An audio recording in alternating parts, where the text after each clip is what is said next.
Hello everyone. તો આજના આપણા વિડીયોમાં આપણે જે ઇંગ્લિશ સબ્જેક્ટ જે છે તેમના વિશે ચર્ચા કરીશું. હવે કોઈ પણ જે છે ગુજરાતી મીડિયમનું સ્ટુડન્ટ જ્યારે ઇંગ્લિશ વિશે જે છે સાંભળે તો એના મનમાં છે ને ક્યાંક ડર હોય કે હું કેવી રીતના કરું. અને જ્યારે આપણે કોમ્પિટિટિવ એક્ઝામમાં આવીએ તો ઇંગ્લિશ સબ્જેક્ટ તો આપણે કમ્પલસરી જે છે થઈ જતો હોય છે. આજના આપણા વિડીયોમાં આપણે ઇંગ્લિશ સબ્જેક્ટ વિશે જે છે તમે ક્યાંથી લેક્ચર જોશો, કેવી રીતના તેની પ્રેક્ટિસ કરશો, બધા વિશે ચર્ચા કરીશું.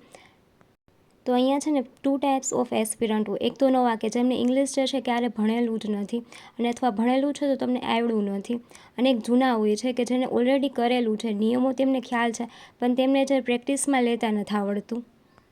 તો આશા રાખું છું આજનો આપણો આ વિડીયો આ બંને ટાઈપના એસ્પિરન્ટને હેલ્પફુલ થશે. ઓકે, સો નોર્મલી આપણે શું થાય ક્વેશ્ચન કે કેવી રીતના ઇંગ્લિશ કરવું, બરાબર છે. તો એનું ફર્સ્ટ તો તમારે લેક્ચર જોવા, બિકોઝ તમે બિગિનર્સ છો તો તમે તમારી રીતે કોન્સેપ્ટ સમજી જ નહીં શકશો. તમે લેક્ચર જોવો એટલે તમને ખ્યાલ પડશે કે કયા અપવાદ છે, કેવી રીતના નિયમને લાગુ કરવાના છે.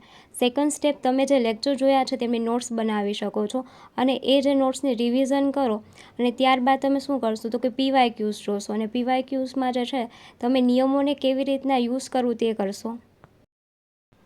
હવે અહીંયા તમને એ ડાઉટ થતો હશે કે હું ઇંગ્લિશના લેક્ચર જોઉં ક્યાં, બિકોઝ તમે અવારનવાર યુટ્યુબમાં જોશો ને તો મોસ્ટ ઓફ હિન્દી લેંગ્વેજમાં જે છે ઇંગ્લિશ તમને કરાવેલું જોવા મળશે, પણ ગુજરાતી મીડિયમમાં કોઈ પણ એવી યુટ્યુબ ચેનલ નથી કે જેને સંપૂર્ણ ઇંગ્લિશ કરાવેલું છે. પણ હું અહીંયા જે છે તમારા માટે એક યુટ્યુબ ચેનલ લઈ આવેલી છું કે જેનું નામ છે સ્માર્ટ એજ્યુકેશન સેન્ટર. તેમાં છે ગોસ્વામી સરે પૂરેપૂરું ઇંગ્લિશ જે છે તે ફ્રીમાં કરાવેલું છે અને બધા નિયમો તેમાં આવરી લીધેલા છે. મેં પોતે પણ છે તેમના લેક્ચર જોઈને ઇંગ્લિશ જે છે તે કરેલું છે પ્રિલિમ્સ માટે. તો મેક શ્યોર કે તમે એના બંને લેક્ચર જુઓ. હવે બંને લેક્ચરમાં જે છે એક જે લેક્ચર છે 11 કલાકનો છે અને બીજો છે તે આઈ થિંક 9 કલાક ને 45 મિનિટનો છે. આ બંને મેગા લેક્ચર જોઈ લેશો તો તમારું ઓલમોસ્ટ કવર બધું થઈ જશે. અને હું એક એ પણ એડવાઇસ આપીશ કે તમે આ લેક્ચર જોતાં સાથે સાથે નોટ્સ બનાવો કે જે તમને રિવિઝનમાં બહુ યુઝફુલ થશે. હવે એવા સ્ટુડન્ટ છે કે જેને નોટ્સ નથી બનાવી તે યુવા પબ્લિકેશન ઇંગ્લિશ ગ્રામરવાળી જે બુક છે તેને કન્સિડર કરી શકે છે લેક્ચર જોતાં. હવે એકવાર તમે લેક્ચર જોઈ લીધા છે, નોટ્સ રેડી કરી લીધેલી છે અને ત્યારબાદ છે તમને નિયમો પણ યાદ છે. હવે નિયમોને અપ્લાય કરવા માટે જે છે તમે એન્જલ એકેડમીની 666 જે ઇંગ્લિશ MCQવાળી બુક્સ જે છે તેને કન્સિડર કરી શકો છો અને આ બહુ બેસ્ટ બુક છે. તમે અહીંયા જોઈ શકો છો પેજમાં કે એમનું ભાષાંતર પણ આપેલું છે.